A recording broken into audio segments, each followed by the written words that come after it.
C'est une situation banale, du vécu pour beaucoup d'entre nous. Le lendemain de la première nuit entre deux êtres humains. Des signaux électrochimiques sont échangés dans leur cerveau de manière inconsciente, à la recherche de réponses. L'amour est le domaine dans lequel nous sommes le plus assujettis aux automatismes de notre cerveau.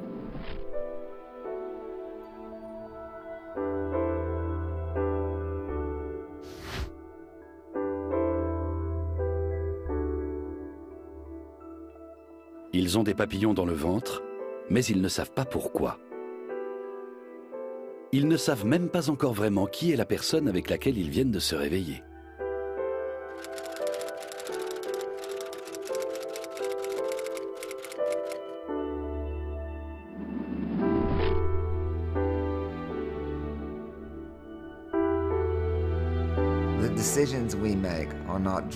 Les décisions que nous prenons ne sont pas guidées par des pensées conscientes.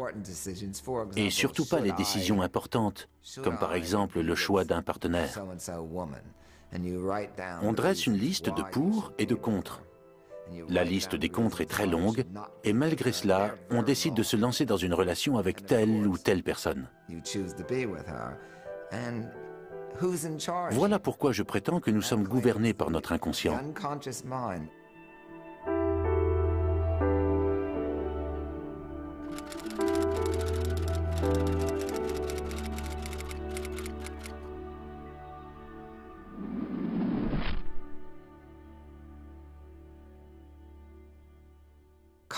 La conscience est une sorte de clap de fin qui se manifeste lorsque tout est déjà joué. Un tour de passe-passe diplomatique de notre cerveau pour nous faire croire qu'on a encore notre mot à dire. La côte ouest de l'Irlande. Une journée de travail comme les autres pour Mickey Smith, photographe de surf. Aucun ordinateur au monde ne pourra jamais faire son job, car le milieu dans lequel il travaille est en perpétuel mouvement.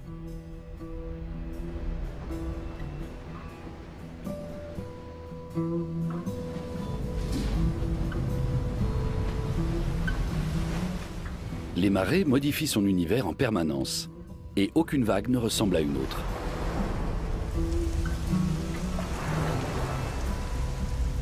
Ce qui aide Mickey à s'orienter dans ce monde en déferlement constant est un petit prodige que les scientifiques commencent tout juste à comprendre, l'intuition humaine.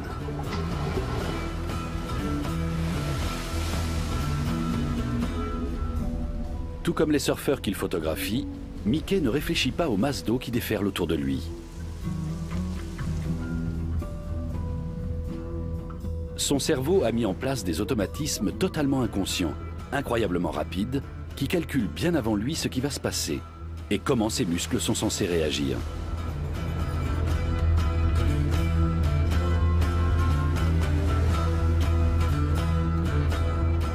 Le cerveau de Mickey a comprimé toutes les vagues qu'il a rencontrées dans sa vie dans une gigantesque banque de données.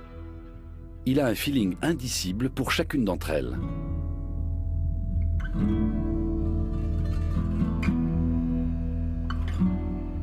Un surfeur sait que si une vague arrive comme ça, alors il se passera probablement ça et ça.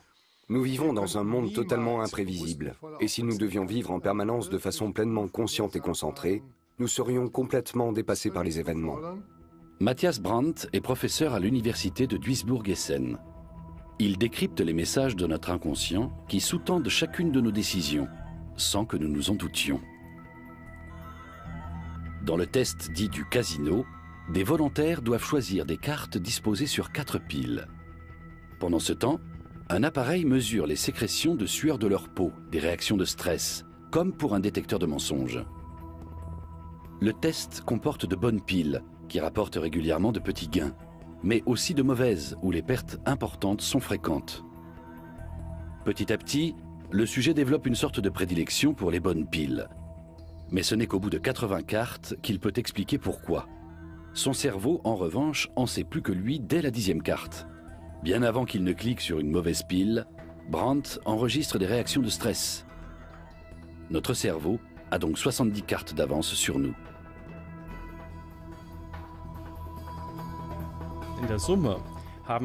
En fait, avant qu'on ait une vague intuition ou même conscience de ce qui est bon pour nous, des signaux corporels nous mettent en garde contre de mauvaises décisions. Ces signaux corporels indiquent que notre cerveau est fébrile. Ils n'émanent pas du corps. Ce sont les conséquences d'une excitation au niveau du cerveau que nous pouvons ainsi percevoir et qui peuvent influer sur nos décisions. C'est vexant de penser qu'au bout du compte, nous sommes des marionnettes entre les mains de notre inconscient. Et que quand nous changeons notre façon d'agir ou de penser, c'est uniquement parce que notre inconscient a décidé que nous devions penser ou agir autrement. Même ces pensées-là nous sont imposées par notre inconscient.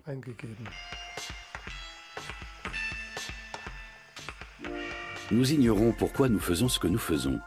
Si nos cerveaux rejouent des scènes de notre enfance, ou une publicité pour adoucissant, et tout cela alors que nous devrions être au travail depuis longtemps.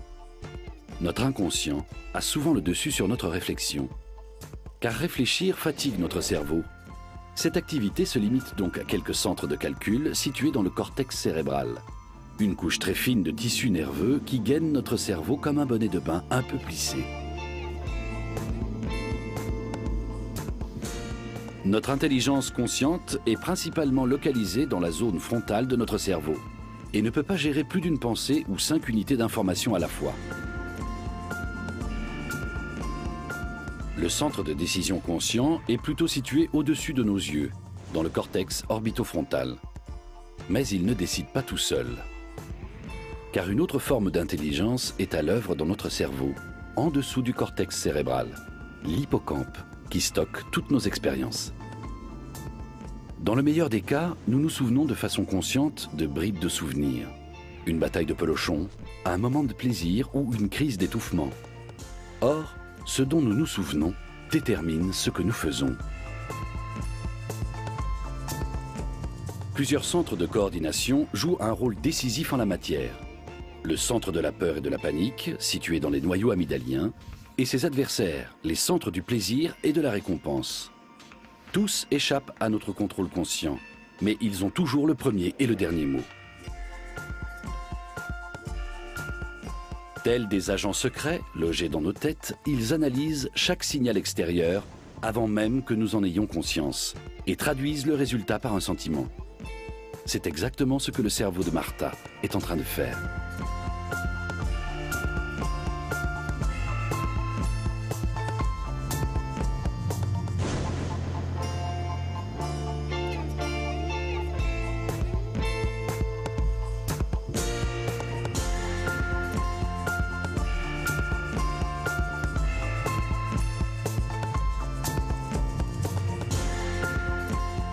Le cortex cérébral reçoit les informations condensées, mais il ne parvient pas à savoir d'où elles viennent. Nous sommes apparemment faits ainsi que notre conscience nie purement et simplement toutes les influences inconscientes. Notre réflexion consciente, en revanche, n'est pas à court de bonnes raisons pour justifier notre goût pour les batailles de pelochon. Notre cerveau primaire n'a pas été jeté aux orties avec l'avènement de la conscience chez les êtres humains. La conscience est venue, pour ainsi dire, se greffer dessus. Et elle a dû apprendre à fonctionner avec notre inconscient. C'est dans la nature de l'évolution de procéder par étapes. Le nouveau cerveau n'est pas arrivé tout d'un coup. L'ancien est toujours là, et même s'il paraît archaïque, il a encore beaucoup d'influence. Nous avons fait des études scientifiques très poussées pour savoir à quelle vitesse notre cerveau arrivait à prendre des décisions complexes. Et la réponse est 230 millisecondes, donc incroyablement vite. Avant même que vous ne commenciez à réfléchir à quelque chose de façon consciente, inconscient a déjà décidé ce qui est bon ou mauvais pour vous. Vol d'entraînement des pilotes de chasse de l'escadron Richthofen dans le nord-ouest de l'Allemagne. Les jets F-4 Phantom peuvent voler à 2 fois la vitesse du son. Les pilotes sont écrasés dans leur siège par une force 9 fois supérieure à la gravité terrestre. Ces hommes doivent absolument être dotés d'antennes particulièrement sensibles aux informations véhiculées par leur inconscient.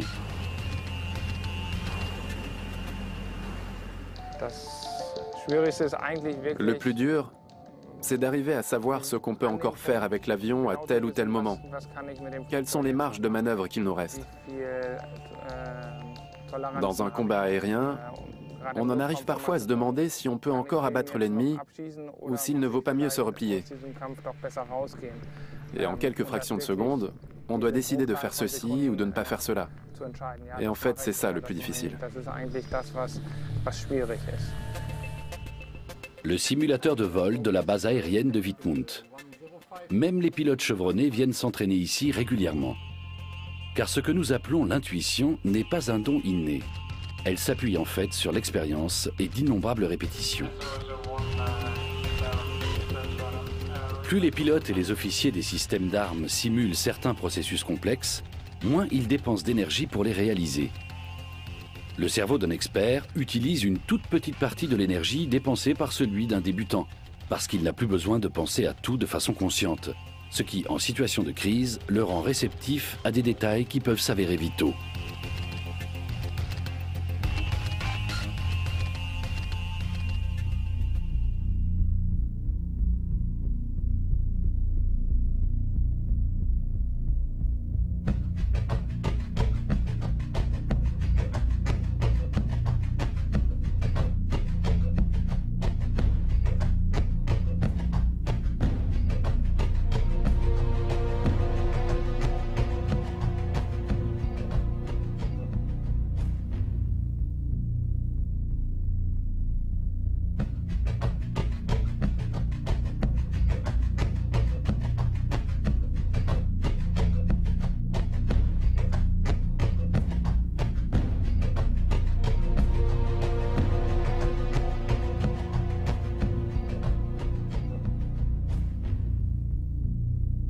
Vous avez peut-être remarqué ces changements, mais imaginez qu'au lieu d'être assis devant votre téléviseur, vous vous trouviez dans un avion de combat américain.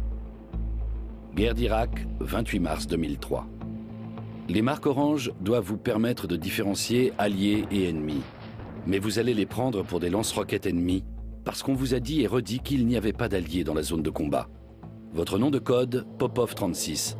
Popov 35 vole juste à côté de vous, et dans quelques secondes, vous allez tuer un soldat britannique. On dirait qu'il y a des marquages orange. Il y a des alliés dans le secteur? Confirmation. Pas d'alliés aussi loin au nord. Ok, alors ce sont des lance-roquettes ennemis. Ce serait bien de les détruire. Vas-y.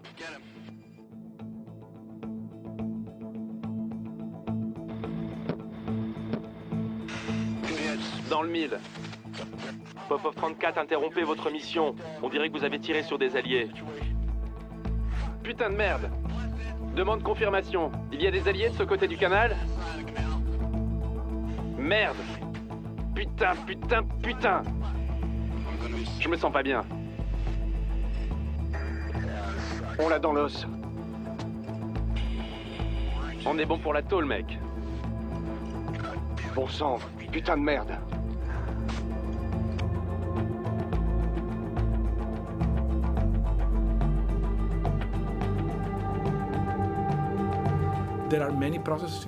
Beaucoup de processus dans notre cerveau s'effectuent avec une telle rapidité qu'on n'a même pas, ne serait-ce que l'illusion de contrôler quoi que ce soit. Ces processus de calcul hyper rapides sont aussi très performants.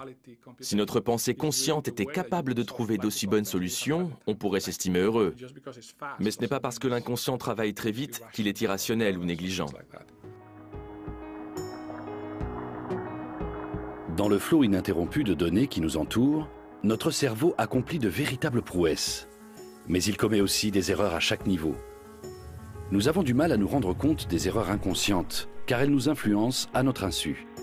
L'une des plus grandes sources d'erreurs vient du fait que notre cerveau est programmé pour établir constamment des connexions, même là où il n'y en a pas. C'est pour cette raison que vous comprenez ce documentaire. Parce que votre cerveau déduit de cette scène que Jake et Martha sont sortis du lit. Mais vous êtes loin de vous douter de tout ce que votre cerveau vous fait avaler.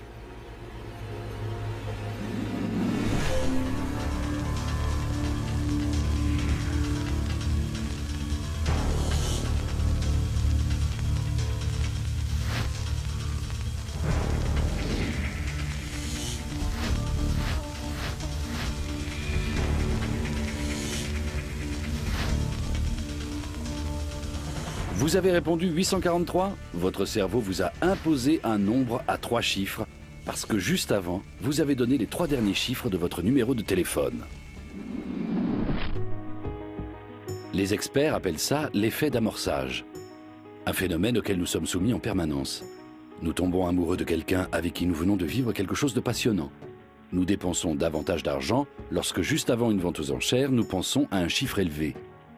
Et cet effet d'amorçage peut nous frapper jusque sous la douche. Nous avons découvert que plus une personne est seule, plus elle se douche ou prend des bains souvent, plus elle aime que l'eau soit bien chaude et plus elle reste longtemps au contact de l'eau.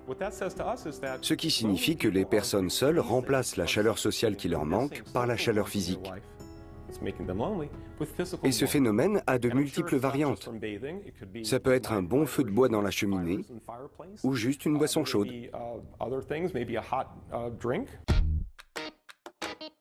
À Yale, John Bark démontre le pouvoir de notre inconscient grâce à des études que l'on pourrait qualifier de ludiques.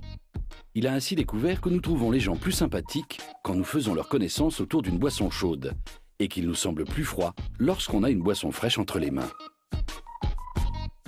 John Bark est l'expert mondial de l'effet d'amorçage, ce qui ne le protège pas de ce phénomène pour autant. Personne n'est à l'abri de cet effet. Notre environnement et le passé immédiat influencent tous nos actes. Dans un monde aussi complexe que le nôtre, c'est la plupart du temps fort utile. Mais Bark a constaté qu'après un test de langage contenant les mots ride, gris ou appareil auditif, ses étudiants se dirigeaient vers l'ascenseur beaucoup plus lentement.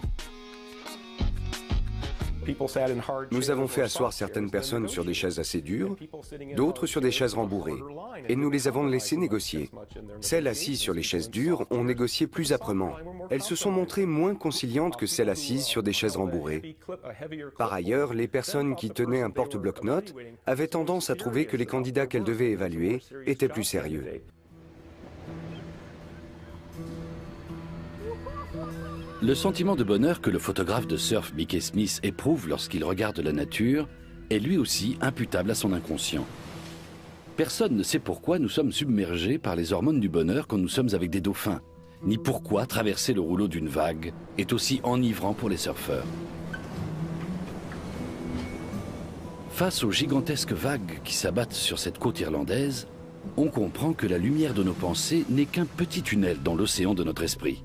Notre raison n'a pas beaucoup d'influence sur ce que nous sommes et ce que nous faisons.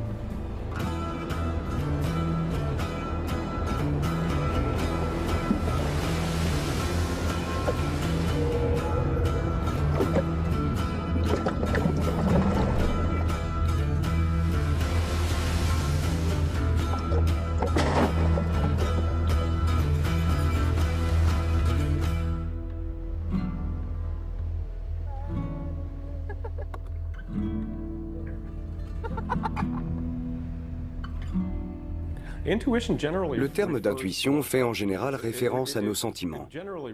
On sent d'instinct qu'une chose est bonne ou mauvaise pour nous. Ces sentiments subjectifs sont extrêmement importants, car ce sont les signaux que notre cerveau nous envoie pour nous dire si nous devons ou non faire telle ou telle chose. Que nous tombions amoureux ou que nous rattrapions une balle, nous apprenons de nos expériences. Et souvent, nous ne savons même pas ce que notre cerveau a enregistré.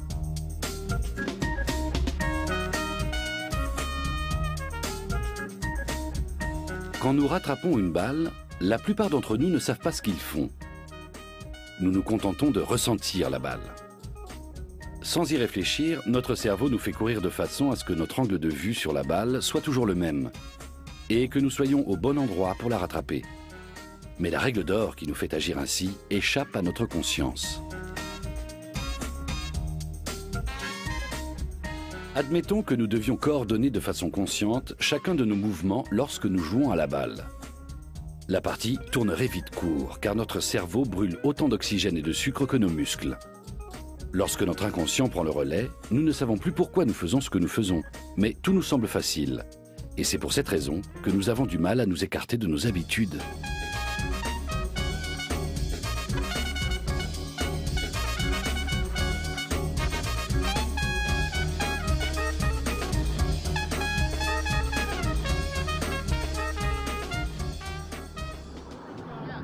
15 janvier 2009. Suite à une panne de réacteur, le vol US Airways 1549 termine sa course dans la rivière Hudson. Cet amérissage d'urgence a été décidé par Chesley Sullenberger, au détriment des consignes d'usage. C'est à l'intuition de cet ancien pilote de chasse que les 150 passagers de l'avion doivent leur vie.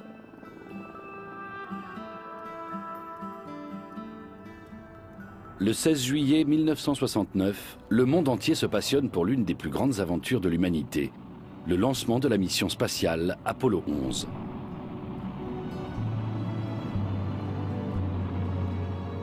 Elle aurait probablement échoué sans l'intuition du commandant Neil Armstrong.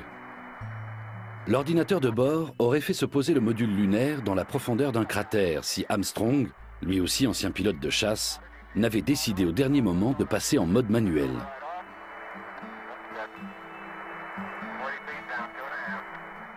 Sans l'inspiration d'Armstrong, le module lunaire n'aurait probablement pas pu retourner à la capsule de commandement.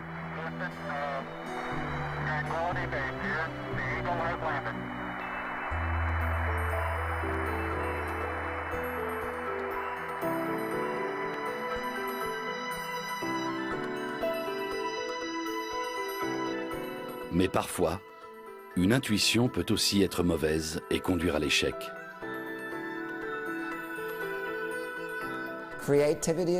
La créativité est un acte de rébellion. Il faut être subversif pour briser les règles et aller contre les conventions, n'est-ce pas?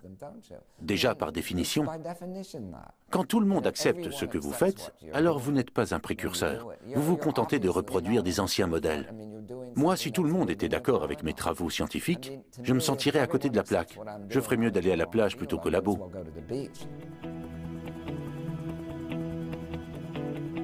Sydney, Australie. Patrie d'adoption du neurobiologiste new-yorkais Alan Snyder.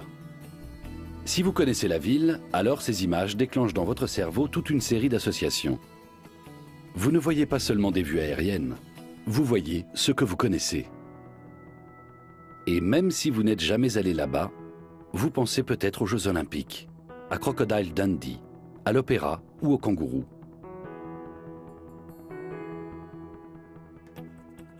Alan Snyder est spécialiste de ce qu'il appelle nos mindsets, des routines de pensée inconscientes qu'il cherche à déconnecter.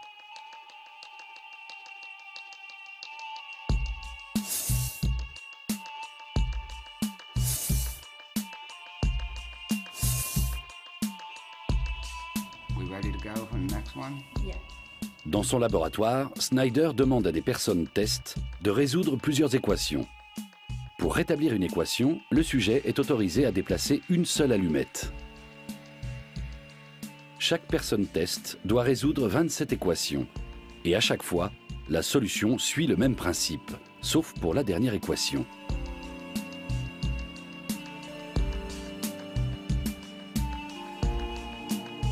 Okay, let's do another. 2 equals 10 minus 13. India comprend assez vite qu'elle doit toujours remplacer un 10 romain par un 5, ou inversement. Même si pour cette équation-là, la solution se fait un peu attendre. Son cerveau a déjà commencé à identifier un modèle.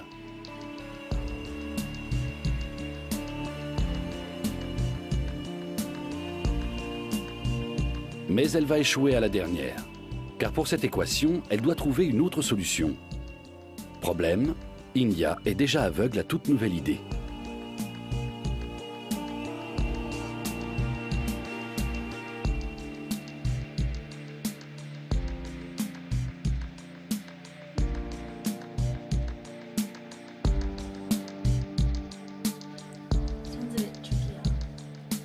I'll keep trying over what long? 6 minutes to get it. Still only one matchstick? Yep, still only one matchstick. Même après 6 minutes de réflexion, elle n'a toujours pas la solution. Selon Snyder, l'expertise entrave la créativité, mais il a trouvé un moyen de la débloquer. C'est fascinant, non? On augmente la créativité non pas en stimulant certaines parties du cerveau, mais en les débranchant. Pendant 5 minutes, le cerveau d'India va être soumis à des impulsions électriques censées déconnecter une zone bien précise du lobe temporal gauche et en stimuler une autre dans le droit. Si tout se passe bien, India sera ensuite capable de résoudre l'équation. La grande moyenne des personnes testées s'est montrée bien plus créative après 5 minutes de ce traitement.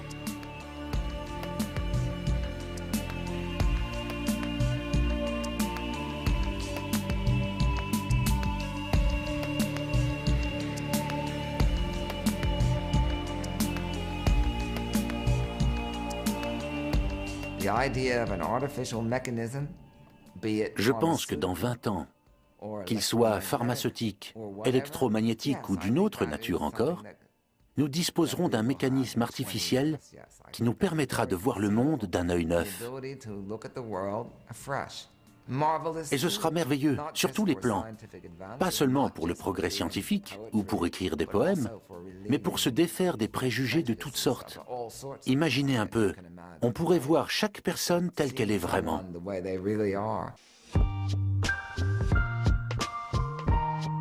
Pour survivre dans un monde complexe, nous avons besoin de préjugés et de routines. Comme un GPS interne, des systèmes de filtres inconscients nous guident à travers le chaos du quotidien moderne. Et lorsque nous tombons amoureux, notre cerveau met tout en œuvre pour nous empêcher de voir l'autre tel qu'il est. D'un point de vue purement scientifique, être amoureux, c'est avant tout être stressé. Dans ce cas de figure, notre amygdale s'active. Or, cet organe responsable du sentiment de peur se déclenche traditionnellement lorsqu'un danger nous menace. L'amygdale nous place en état d'alerte, d'où l'agitation ressentie quand nous sommes amoureux. Dans le même temps, l'état de panique nous rend aussi un peu aveugles, ce qui explique pourquoi nous ne voyons pas vraiment les défauts de notre partenaire. Parallèlement, les centres du circuit de la récompense réagissent eux aussi. L'endorphine, un opiacé naturel sécrété par l'hypothalamus, nous rend complètement euphoriques. Tout comme la sérotonine, produite par le tronc cérébral, et grâce à laquelle notre humeur est au beau fixe. Ce cocktail agit comme une drogue. Pendant cette phase de la relation, nous sommes comme en état de manque lorsque l'être aimé est absent. L'amour rend accro et indulgent, même quand l'homme de notre vie ne nous tend pas de petits pains. Car pendant que notre cortex cérébral, et donc notre conscience, barbote dans les drogues du bonheur, l'hypothalamus ordonne la production de cortisol, l'hormone du stress, qui rétrécit notre champ de vision lorsque nous sommes menacés ou amoureux. Au tout début d'une relation amoureuse, nous sommes donc facilement manipulables, car sur le plan neurologique, nous sommes dépendants, aveugles et stressés. Et nous commençons même à nous ressembler. Grâce à la testostérone. Étonnamment, l'hypothalamus et la thyroïde réduisent la production de cette hormone sexuelle mâle chez les hommes amoureux, alors que les femmes amoureuses en produisent davantage. Nos cerveaux ne s'habituent que lentement à cette ronde hormonale. La drogue fait donc effet plusieurs semaines, voire des mois.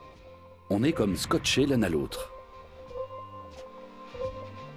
Pendant cette phase, nous assurerions très certainement notre descendance, si des cerveaux humains n'avaient pas inventé la contraception.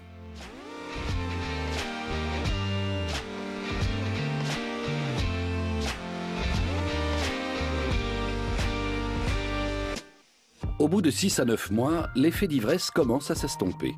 Mais si tout va bien, nous sommes déjà sous ocytocine, une hormone qui favorise le sentiment d'attachement. Elle est également sécrétée par la glande thyroïde pendant l'orgasme, et aussi chez les femmes qui allaitent. L'ocytocine ne génère pas de stress, mais l'empathie et le sens du sacrifice. Elle nous pousse donc inconsciemment vers une relation durable, même si notre conscience rejette catégoriquement ce genre d'idées. Hélène Fischer est professeure d'anthropologie.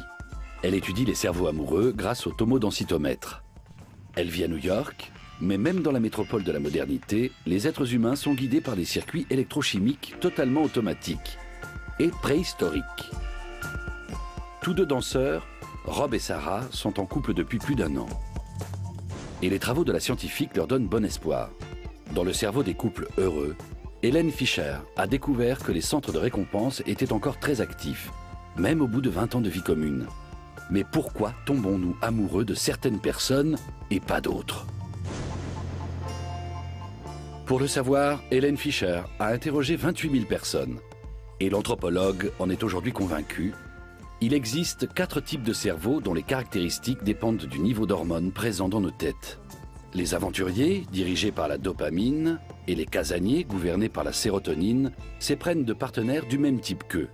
Les décideurs, pilotés par la testostérone, tombent en revanche amoureux de négociateurs conduits par les estrogènes. Et inversement. Mais nous n'en sommes pas conscients. Dans notre cerveau, des tas de processus inconscients sont responsables du fait que nous sommes automatiquement attirés par telle ou telle personne. Leurs vêtements nous renseignent sur leur classe sociale et leur niveau d'études. Leur énergie transparaît dans leur façon de bouger, leur attitude corporelle, et même les traits de leur visage trahissent leur niveau de testostérone et d'estrogène. Autant d'informations que notre cerveau traite de manière inconsciente. Notre cerveau prend des décisions bien avant qu'elles frappent à notre conscience. Mais en combien de secondes exactement? C'est ce que John Dylan Haynes tente de déterminer.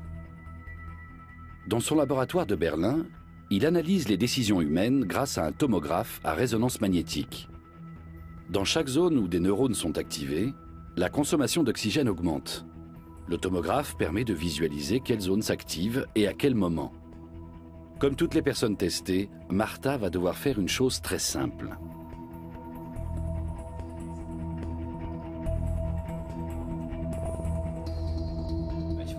Je vais vous demander d'appuyer sur le bouton gauche ou le bouton droit, spontanément, au moment où vous le souhaitez. En laboratoire, nos décisions et donc notre libre arbitre sont réduits à une simple pression sur un bouton pour rendre visibles les modèles d'activité de notre cerveau. Une pensée aussi simple que celle-là fait déjà s'activer des millions de cellules nerveuses. Presser sur un bouton, c'est encore observable. Mais le résultat de tous les tests pratiqués est étonnant.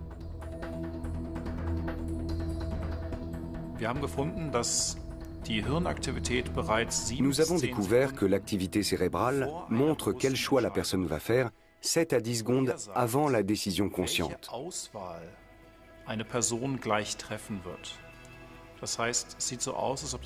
Il semblerait donc que notre cerveau programme à l'avance la décision et qu'au moment où soi-même on a le sentiment de décider, les jeux sont déjà faits.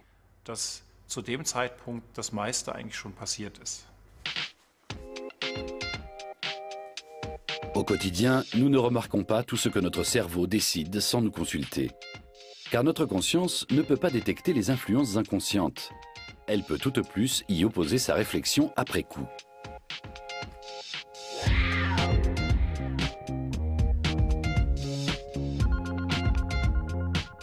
Que ce soit pour choisir nos vêtements ou un partenaire, nos circuits électrochimiques totalement automatiques ont déjà décidé bien avant que nous commencions à réfléchir au problème.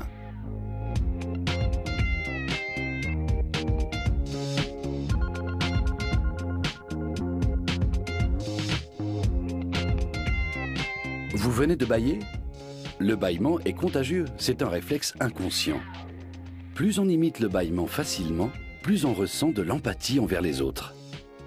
On lit des émotions dans chaque geste, sur tous les visages. Mais on ne sait pas ce qui pousse Jake et Martha l'un vers l'autre. Chez les personnes amoureuses, nous avons détecté de l'activité dans le noyau accumbens, une sorte de petite usine à hormones qui joue également un rôle dans les comportements d'addiction intense. J'ai toujours su que l'amour était une drogue, merveilleuse quand tout va bien, terrible quand cela se passe mal. Jetzt hast du keine Lust mehr. Erst sprichst du es an und dann wird's wieder unter den Tisch gefegt. Machst du auch ständig. Ich habe jetzt keinen Bock mehr drauf. Ach, keinen Bock mehr. Ja, drauf. geh. Ja, dann schweigst doch wieder unter den Teppich. Was ist denn dein eigentliches Problem? Muss es jeder mitkriegen? Muss es jeder hier hören? Hätte ich dir einfach gesagt.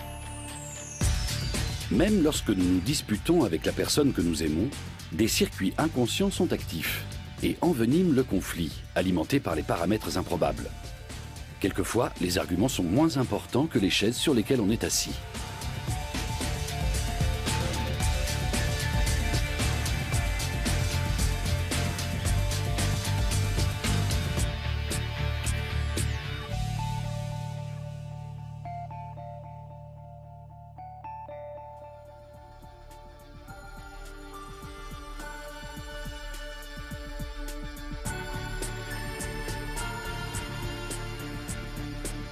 Inversement, il suffit parfois d'une gorgée de thé chaud pour désamorcer une dispute, ou d'un éclat de rire. Car nous rions non pas parce que nous trouvons les autres drôles, nous rions parce que cela nous rapproche. Nos cerveaux ont ri bien avant que nous sachions parler. Et aujourd'hui encore, nous réagissons étonnamment bien au rire.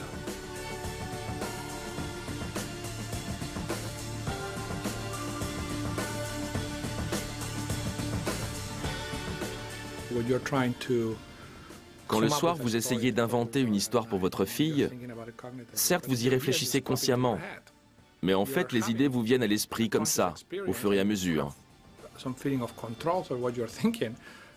Vous pensez faire une expérience consciente, avoir le contrôle de vos idées. Mais si vous êtes honnête, vous devez reconnaître que la plupart d'entre elles ne font que transiter par votre conscience. Voilà pourquoi, pour moi, la question intéressante n'est pas de savoir ce qui est conscient et ce qui est inconscient, mais quels sont les processus qui aident notre cerveau à prendre les bonnes décisions. Dans son laboratoire de Pasadena, Antonio Rangel cherche à savoir pourquoi nous achetons ce que nous achetons. Et pourquoi nos cerveaux ressentent du plaisir quand nous mangeons ou buvons quelque chose. À l'aide d'un tuyau en plastique, il fait ingurgiter du vin à des volontaires placés dans un scanner.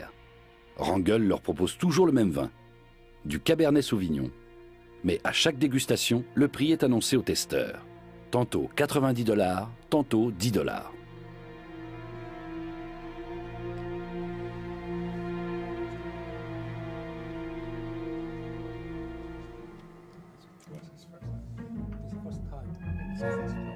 Lorsqu'il est annoncé à 90$, le Cabernet fait s'activer une zone bien précise du cortex cérébral, alors qu'à 10$, il ne se passe pas grand-chose.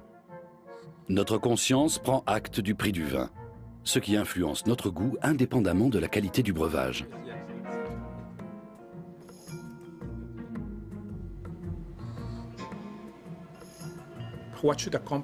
Quels enseignements les entreprises de l'agroalimentaire peuvent-elles tirer de ces tests? Qu'elles doivent faire attention à bien fixer leur prix. Car ils influencent non seulement l'acte d'achat, mais également la suite. Si le consommateur achètera le produit, quel goût et préférence il va développer? Mais ce que notre étude montre avant tout, c'est que tout cela n'est pas une illusion. Notre cerveau ressent effectivement plus de plaisir quand il pense que nous sommes en train de boire un bon vin.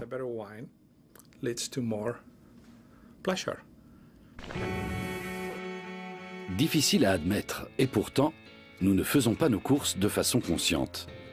Un exemple, pourquoi les fruits et légumes sont-ils toujours placés juste à l'entrée d'un supermarché? Parce qu'avoir des aliments sains dans notre chariot calme les troubles faits qui peuplent notre cerveau, et qu'ensuite on achète des produits moins diététiques en toute bonne conscience.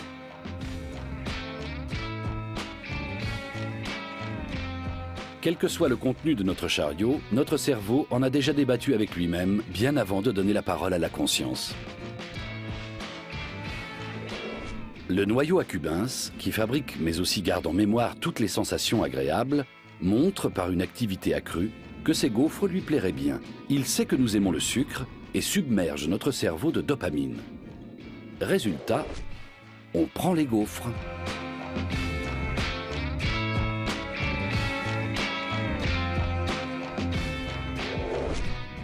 Également appelé cortex insulaire, l'insula joue le rôle de trouble fait à chaque fois que nous nous rendons au supermarché. Sans que nous puissions la contrôler, elle s'active quand nous sentons quelque chose de pourri, lorsque nous entendons une blague de mauvais goût, que l'on voit quelque chose de dégoûtant ou un prix trop élevé. Or, lorsqu'elle s'active, pour quelque raison que ce soit, nous n'achetons rien. Plus notre noyau accumbens est excité, plus nos chariots se remplissent. Si l'insula prend le dessus, en revanche, rien ne nous fait envie. Dans un cas comme dans l'autre, nous ne nous décidons pas de façon rationnelle. Nous écoutons juste notre voix intérieure. Au final, celui qui l'emporte est celui qui crie le plus fort dans nos têtes. Et le volume de cette voix-là est congénital. Les cigales ne sont pas moins raisonnables que les fourmis. Elles suivent tout simplement un autre circuit inconscient. Mais cela a aussi de bons côtés. Sans cela, faire les courses nous prendrait des heures, faute de pouvoir nous décider.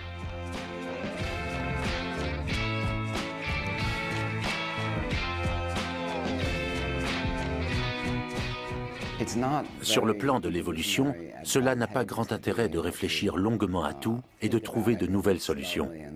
Pour tout ce qui concerne la vie quotidienne, il vaut mieux être rapide.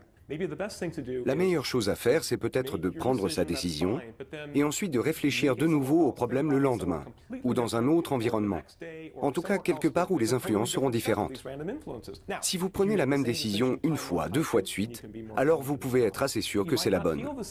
Mais il peut arriver que dans une autre situation, vous ne ressentiez pas la même chose parce que vous serez influencé par d'autres facteurs.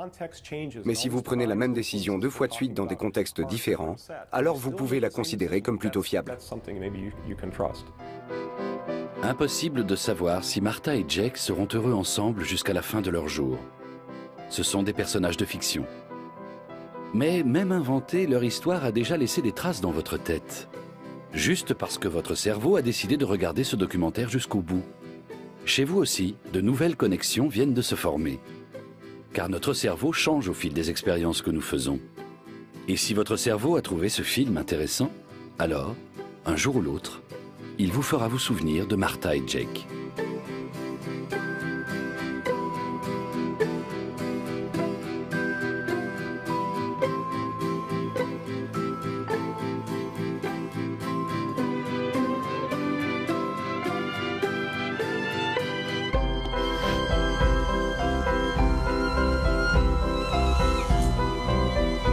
Restez avec nous, car dans un instant, un documentaire nous apprendra ce qui fait suer les hommes, au sens propre comme au figuré. Alors, écoutons leurs confidences dans des saunas finlandais.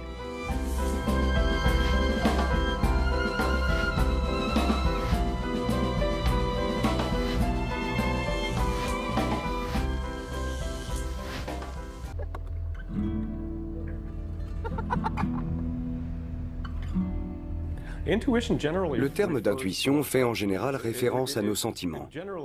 On sent d'instinct qu'une chose est bonne ou mauvaise pour nous. Ces sentiments subjectifs sont extrêmement importants, car ce sont les signaux que notre cerveau nous envoie pour nous dire si nous devons ou non faire telle ou telle chose. Que nous tombions amoureux ou que nous rattrapions une balle, nous apprenons de nos expériences. Et souvent, nous ne savons même pas ce que notre cerveau a enregistré.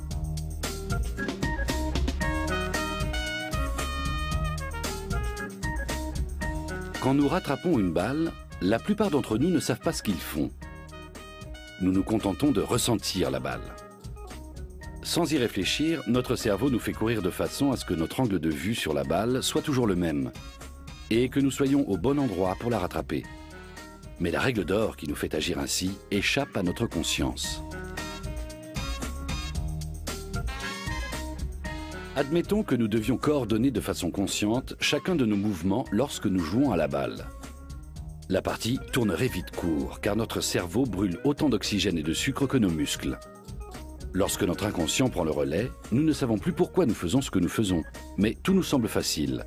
Et c'est pour cette raison que nous avons du mal à nous écarter de nos habitudes.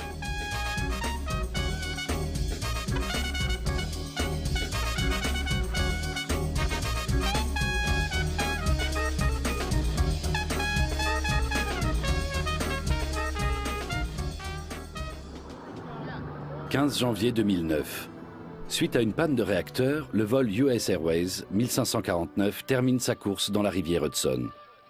Cet amérissage d'urgence a été décidé par Chesley Sullenberger, au détriment des consignes d'usage. C'est à l'intuition de cet ancien pilote de chasse que les 150 passagers de l'avion doivent leur vie.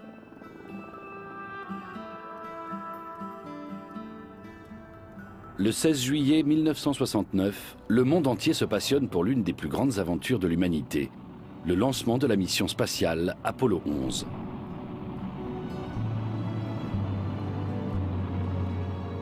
Elle aurait probablement échoué sans l'intuition du commandant Neil Armstrong.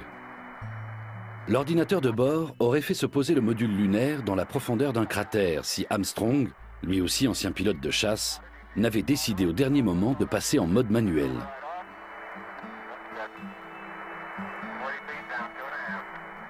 Sans l'inspiration d'Armstrong, le module lunaire n'aurait probablement pas pu retourner à la capsule de commandement.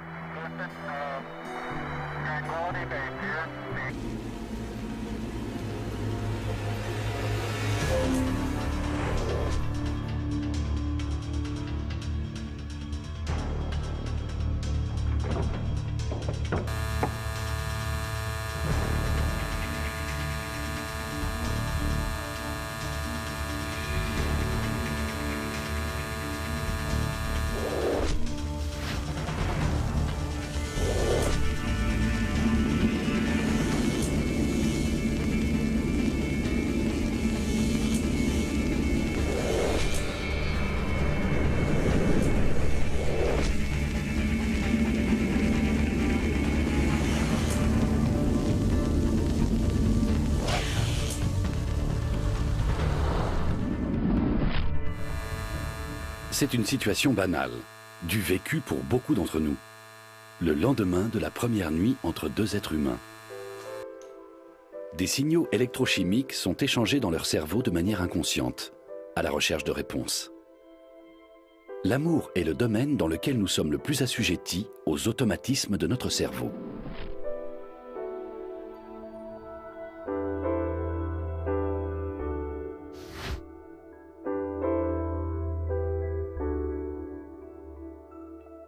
Ils ont des papillons dans le ventre, mais ils ne savent pas pourquoi.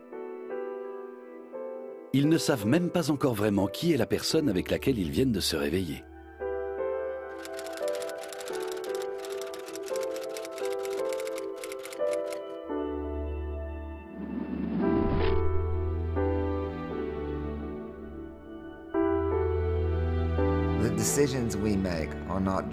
Les décisions que nous prenons ne sont pas guidées par des pensées conscientes. Et surtout pas les décisions importantes, comme par exemple le choix d'un partenaire. On dresse une liste de pour et de contre. La liste des contre est très longue, et malgré cela, on décide de se lancer dans une relation avec telle ou telle personne. Voilà pourquoi je prétends que nous sommes gouvernés par notre inconscient.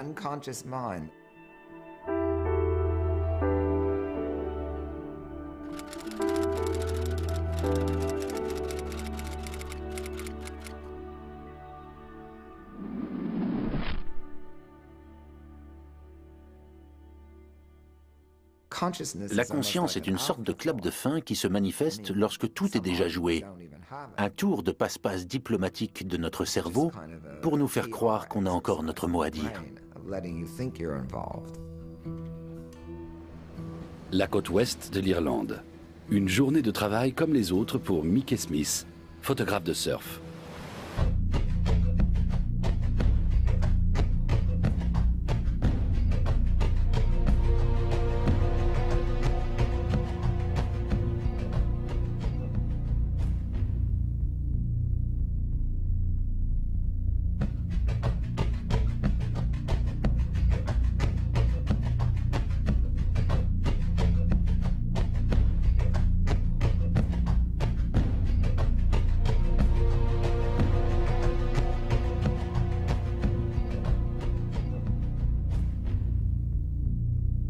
Vous avez peut-être remarqué ces changements, mais imaginez qu'au lieu d'être assis devant votre téléviseur, vous vous trouviez dans un avion de combat américain. Guerre d'Irak, 28 mars 2003. Les marques oranges doivent vous permettre de différencier alliés et ennemis. Mais vous allez les prendre pour des lance-roquettes ennemis, parce qu'on vous a dit et redit qu'il n'y avait pas d'alliés dans la zone de combat. Votre nom de code, Popov 36. Popov 35 vole juste à côté de vous, et dans quelques secondes, vous allez tuer un soldat britannique. On dirait qu'il y a des marquages orange. Il y a des alliés dans le secteur? Confirmation. Pas d'alliés aussi loin au nord. Ok, alors ce sont des lance-roquettes ennemis. Ce serait bien de les détruire. Vas-y.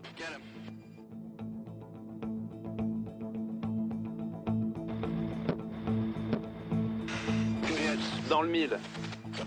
Popov 34, interrompez votre mission. On dirait que vous avez tiré sur des alliés. Putain de merde. Demande confirmation. Il y a des alliés de ce côté du canal? Merde. Putain, putain, putain. Je me sens pas bien. On l'a dans l'os. On est bon pour la tôle, mec. Bon sang, putain de merde.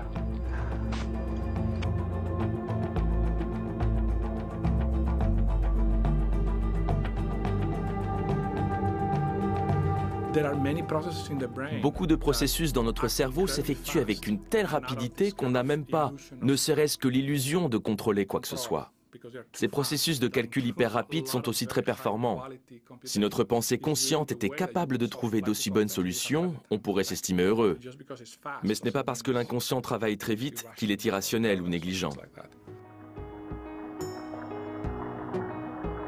Dans le flot ininterrompu de données qui nous entourent, notre cerveau accomplit de véritables prouesses. Mais il commet aussi des erreurs à chaque niveau. Nous avons du mal à nous rendre compte des erreurs inconscientes, car elles nous influencent à notre insu. L'une des plus grandes sources d'erreurs vient du fait que nous ressentie quand nous sommes amoureux. Dans le même temps, l'état de panique nous rend aussi un peu aveugles, ce qui explique pourquoi nous ne voyons pas vraiment les défauts de notre partenaire. Parallèlement, les centres du circuit de la récompense réagissent eux aussi. L'endorphine, un opiacé naturel sécrété par l'hypothalamus, nous rend complètement euphoriques. Tout comme la sérotonine, produite par le tronc cérébral, et grâce à laquelle notre humeur est au beau fixe. Ce cocktail agit comme une drogue. Pendant cette phase de la relation, nous sommes comme en état de manque lorsque l'être aimé est absent. L'amour rend accro et indulgent, même quand l'homme de notre vie ne nous tend pas de petits pains. Car pendant que notre cortex cérébral et donc notre conscience barbotent dans les drogues du bonheur, l'hypothalamus ordonne la production de cortisol, l'hormone du stress, qui rétrécit notre champ de vision lorsque nous sommes menacés ou amoureux. Au tout début d'une relation amoureuse, nous sommes donc facilement manipulables, car sur le plan neurologique, nous sommes dépendants, aveugles et stressés. Et nous commençons même à nous ressembler. Grâce à la testostérone. Étonnamment, l'hypothalamus et la thyroïde réduisent la production de cette hormone sexuelle mâle chez les hommes amoureux, alors que les femmes amoureuses en produisent davantage. Nos cerveaux ne s'habituent que lentement à cette ronde hormonale. La drogue fait donc effet plusieurs semaines, voire des mois. On est comme scotchés l'un à l'autre. Pendant cette phase, nous assurerions très certainement notre descendance, si des cerveaux humains n'avaient pas inventé la contraception.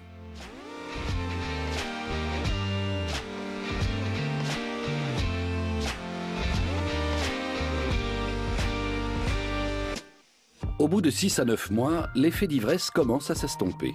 Mais si tout va bien, nous sommes déjà sous ocytocine, une hormone qui favorise le sentiment d'attachement. Elle est également sécrétée par la glande thyroïde pendant l'orgasme, et aussi chez les femmes qui allaitent. L'ocytocine ne génère pas de stress, mais l'empathie et le sens du sacrifice. Elle nous pousse donc inconsciemment vers une relation durable, même si notre conscience rejette catégoriquement ce genre d'idées. Hélène Fischer est professeure d'anthropologie. Elle étudie les cerveaux amoureux grâce au tomodensitomètre. Elle vit à New York, mais même dans la métropole de la modernité, les êtres humains sont guidés par des circuits électrochimiques totalement automatiques et préhistoriques. Tous deux danseurs, Rob et Sarah, sont en couple depuis plus d'1 an. Et les travaux de la scientifique leur donnent bon espoir. Dans le cerveau des couples heureux, Hélène Fischer a découvert que les centres de récompense étaient encore très actifs.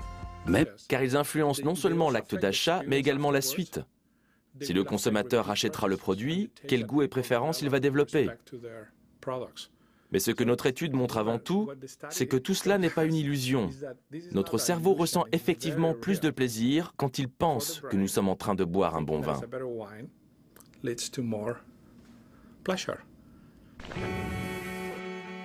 Difficile à admettre, et pourtant, nous ne faisons pas nos courses de façon consciente. Un exemple ? Pourquoi les fruits et légumes sont-ils toujours placés juste à l'entrée d'un supermarché ?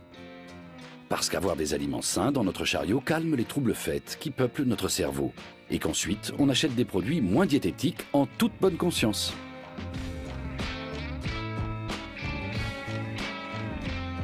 Quel que soit le contenu de notre chariot, notre cerveau en a déjà débattu avec lui-même bien avant de donner la parole à la conscience. Le noyau accumbens, qui fabrique mais aussi garde en mémoire toutes les sensations agréables, montre par une activité accrue que ces gaufres lui plairaient bien. Il sait que nous aimons le sucre et submerge notre cerveau de dopamine. Résultat, on prend les gaufres.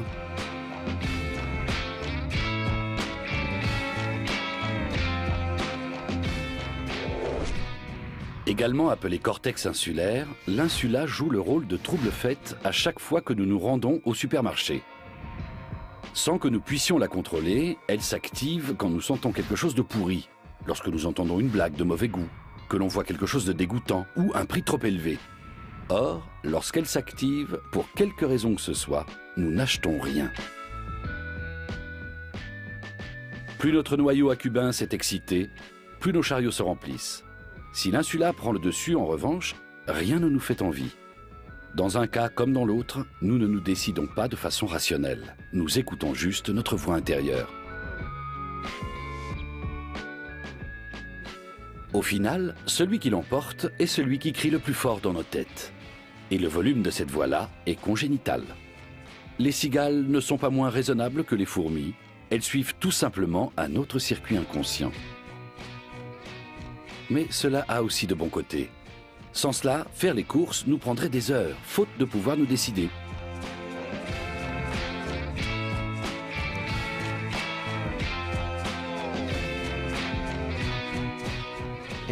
Sur le plan de l'évolution, cela n'a pas grand intérêt de réfléchir longuement à tout et de trouver de nouvelles solutions. Pour tout ce qui concerne la vie quotidienne, il vaut mieux être rapide. La meilleure chose à faire, c'est peut-être de prendre sa décision et ensuite de réfléchir de nouveau au problème le lendemain ou dans un autre environnement. En tout cas, quelque part où les influences seront différentes. Au bout de 6 à 9 mois, l'effet d'ivresse commence à s'estomper. Mais si tout va bien, nous sommes déjà sous ocytocine, une hormone qui favorise le sentiment d'attachement. Elle est également sécrétée par la glande thyroïde pendant l'orgasme, et aussi chez les femmes qui allaitent. L'ocytocine ne génère pas de stress, mais l'empathie et le sens du sacrifice. Elle nous pousse donc inconsciemment vers une relation durable, même si notre conscience rejette catégoriquement ce genre d'idées. Hélène Fischer est professeure d'anthropologie. Elle étudie les cerveaux amoureux grâce au tomodensitomètre. Elle vit à New York, mais même dans la métropole de la modernité, les êtres humains sont guidés par des circuits électrochimiques totalement automatiques et préhistoriques. Tous deux danseurs, Rob et Sarah, sont en couple depuis plus d'1 an. Et les travaux de la scientifique leur donnent bon espoir.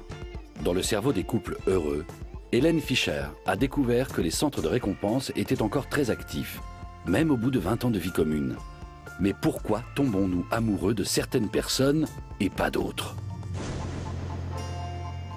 Pour le savoir, Hélène Fischer a interrogé 28 000 personnes. Et l'anthropologue en est aujourd'hui convaincu. Il existe 4 types de cerveaux dont les caractéristiques dépendent du niveau d'hormones présent dans nos têtes. Les aventuriers, dirigés par la dopamine, et les casaniers, gouvernés par la sérotonine, s'éprennent de partenaires du même type qu'eux. Les décideurs, pilotés par la testostérone, tombent en revanche amoureux de négociateurs conduits par les estrogènes, et inversement. Mais nous n'en sommes pas conscients. Dans notre cerveau, des tas de processus inconscients sont responsables du fait que nous sommes automatiquement attirés par telle ou telle personne. Leurs vêtements nous renseignent sur leur classe sociale et leur niveau d'études. Leur énergie transparaît dans leur façon de bouger, leur attitude corporelle, et même les traits de leur visage trahissent leur niveau de testostérone et d'estrogène. Autant d'informations que notre cerveau traite de manière inconsciente. Notre cerveau prend des décisions bien avant qu'elles frappent à notre conscience. Mais en combien de secondes exactement? C'est ce que John Dylan Haynes tente de déterminer. Dans son laboratoire de Berlin, il analyse les décisions humaines grâce à un tomographe à résonance magnétique. Dans chaque zone où des neurones sont activés, la consommation d'oxygène augmente. Le tomographe permet de visualiser quelle zone s'active et à quel moment. Comme toutes les personnes testées, Martha va devoir faire une chose très simple.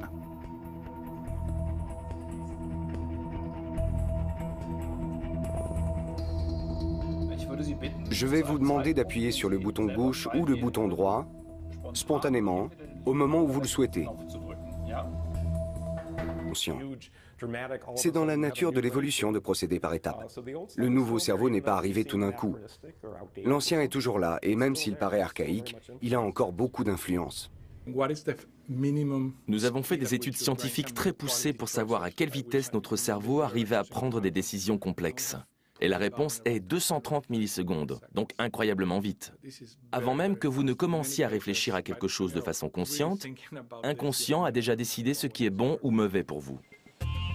Vol d'entraînement des pilotes de chasse de l'escadron Richthofen dans le nord-ouest de l'Allemagne. Les jets F-4 Phantom peuvent voler à 2 fois la vitesse du son. Les pilotes sont écrasés dans leur siège par une force 9 fois supérieure à la gravité terrestre. Ces hommes doivent absolument être dotés d'antennes particulièrement sensibles aux informations véhiculées par leur inconscient.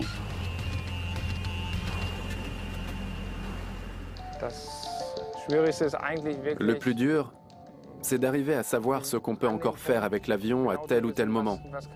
Quelles sont les marges de manœuvre qu'il nous reste?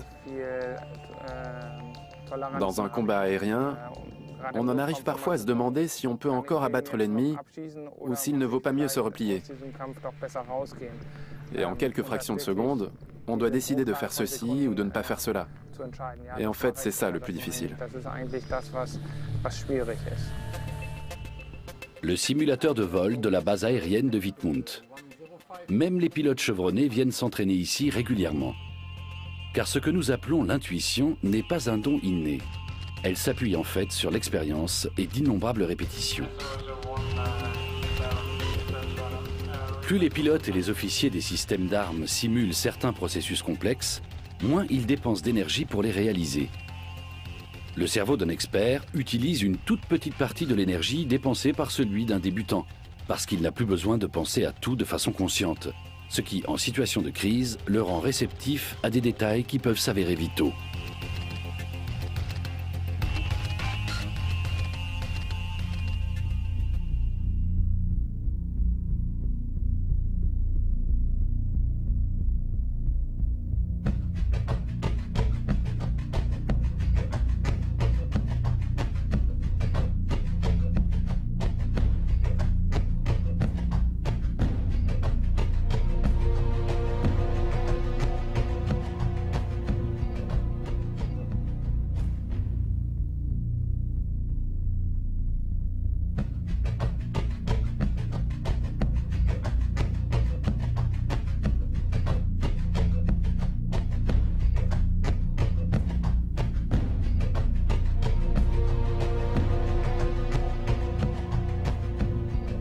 On est comme scotchés l'un à l'autre.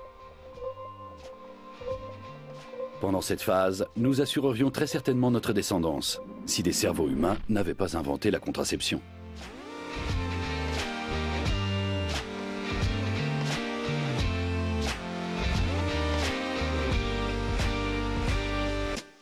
Au bout de 6 à 9 mois, l'effet d'ivresse commence à s'estomper. Mais si tout va bien, nous sommes déjà sous ocytocine, une hormone qui favorise le sentiment d'attachement. Elle est également sécrétée par la glande thyroïde pendant l'orgasme, et aussi chez les femmes qui allaitent. L'ocytocine ne génère pas de stress, mais l'empathie et le sens du sacrifice.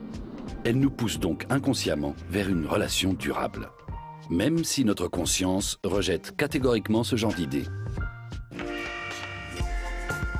Hélène Fischer est professeure d'anthropologie. Elle étudie les cerveaux amoureux grâce au tomodensitomètre. Elle vit à New York, mais même dans la métropole de la modernité, les êtres humains sont guidés par des circuits électrochimiques totalement automatiques et préhistoriques. Tous deux danseurs, Rob et Sarah, sont en couple depuis plus d'1 an. Et les travaux de la scientifique leur donnent bon espoir. Dans le cerveau des couples heureux, Hélène Fischer a découvert que les centres de récompense étaient encore très actifs, même au bout de 20 ans de vie commune. Mais pourquoi tombons-nous amoureux de certaines personnes et pas d'autres? Pour le savoir, Hélène Fischer a interrogé 28 000 personnes. Et l'anthropologue en est aujourd'hui convaincu. Il existe 4 types de cerveaux dont les caractéristiques dépendent du niveau d'hormones présent dans nos têtes. Les aventuriers, dirigés par la dopamine, et les casaniers, gouvernés par la sérotonine, s'éprennent de partenaires du même type qu'eux. Les décideurs, pilotés par la testostérone, tombent en revanche amoureux de négociateurs conduits par les estrogènes, et inversement. Mais nous n'en sommes pas conscients. Dans notre cerveau, des tas de processus inconscients sont responsables du fait que nous sommes automatiquement attirés par telle ou telle personne. Leurs vêtements nous renseignent sur leur classe sociale et leur niveau d'études. Leur énergie transparaît dans leur façon de bouger, leur attitude corporelle, et même les traits de leur visage trahissent leur niveau de testostérone et d'estrogène. Autant d'informations que notre cerveau traite de manière inconsciente.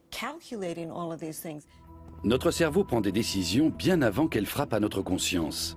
Mais en combien de secondes exactement? C'est ce que John Dylan Haynes tente de déterminer.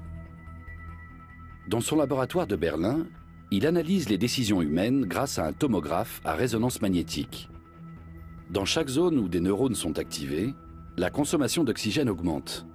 Le tomographe permet de visualiser quelles zones s'activent et pour et de contre. La liste des contres est très longue et malgré cela, on décide de se lancer dans une relation avec telle ou telle personne.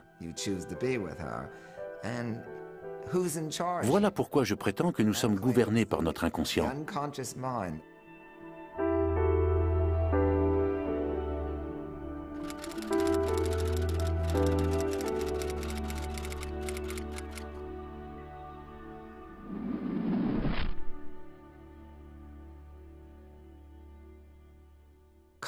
La conscience est une sorte de clap de fin qui se manifeste lorsque tout est déjà joué.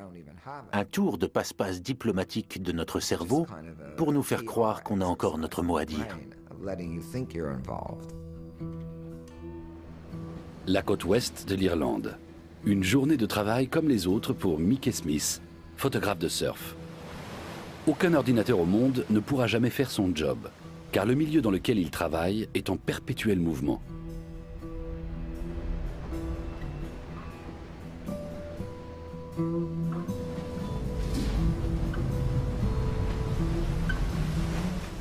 Les marées modifient son univers en permanence, et aucune vague ne ressemble à une autre.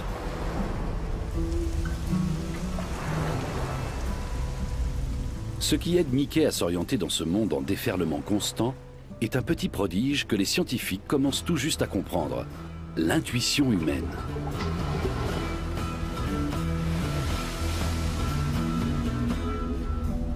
Tout comme les surfeurs qu'il photographie, Mickey ne réfléchit pas aux masses d'eau qui déferlent autour de lui.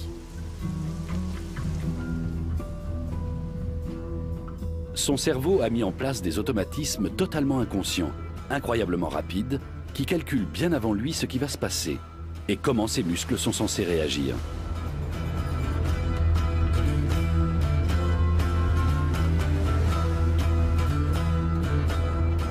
Le cerveau de Mickey a comprimé toutes les vagues qu'il a rencontrées dans sa vie dans une gigantesque banque de données. Il a un feeling indicible pour chacune d'entre elles.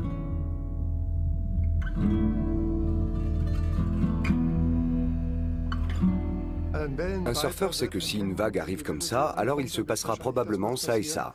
Nous vivons dans un monde totalement imprévisible. Et si nous devions vivre en permanence de façon pleinement consciente et concentrée, nous serions complètement dépassés par les événements. Matthias Brandt est professeur à l'université de Duisburg-Essen. Il décrypte les messages de notre inconscient qui sous-tendent chacune de nos décisions, sans que nous nous en doutions. Dans le test dit du casino, des volontaires doivent choisir des cartes disposées sur 4 piles. Pendant ce temps, un appareil mesure les sécrétions de sueur de leur peau.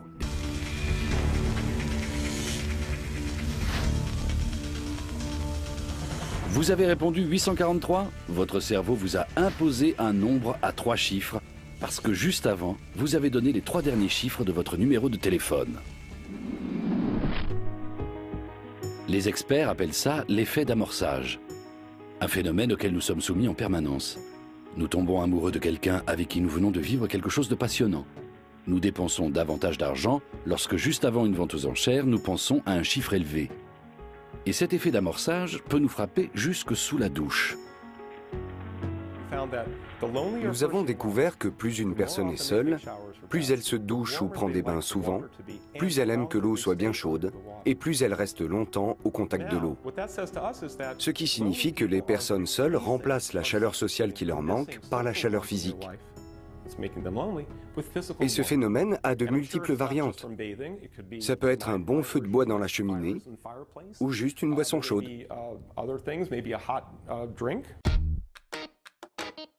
À Yale, John Bark démontre le pouvoir de notre inconscient grâce à des études que l'on pourrait qualifier de ludiques. Il a ainsi découvert que nous trouvons les gens plus sympathiques quand nous faisons leur connaissance autour d'une boisson chaude, et qu'il nous semble plus froid lorsqu'on a une boisson fraîche entre les mains. John Bark est l'expert mondial de l'effet d'amorçage, ce qui ne le protège pas de ce phénomène pour autant. Personne n'est à l'abri de cet effet. Notre environnement et le passé immédiat influencent tous nos actes. Dans un monde aussi complexe que le nôtre, c'est la plupart du temps fort utile. Maybarg a constaté qu'après un test de langage contenant les mots ride, gris ou appareil auditif, ses étudiants se dirigeaient vers l'ascenseur beaucoup plus lentement. Nous avons fait asseoir certaines personnes sur des chaises assez dures, d'autres sur des chaises rembourrées, et nous les avons laissées négocier. Celles assises sur les chaises dures ont négocié plus âprement. Elles se sont montrées moins conciliantes que celles assises sur des chaises rembourrées. Par ailleurs, les personnes qui tenaient un porte-bloc-notes avaient tendance à trouver que les candidats qu'elles devaient évaluer étaient plus sérieux.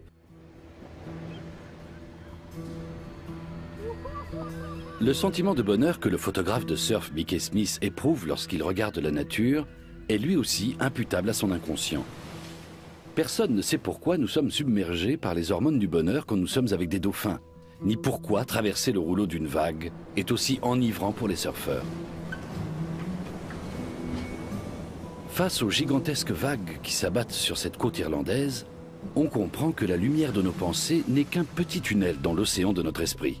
Notre raison n'a pas beaucoup d'influence sur ce que nous sommes et ce que nous faisons.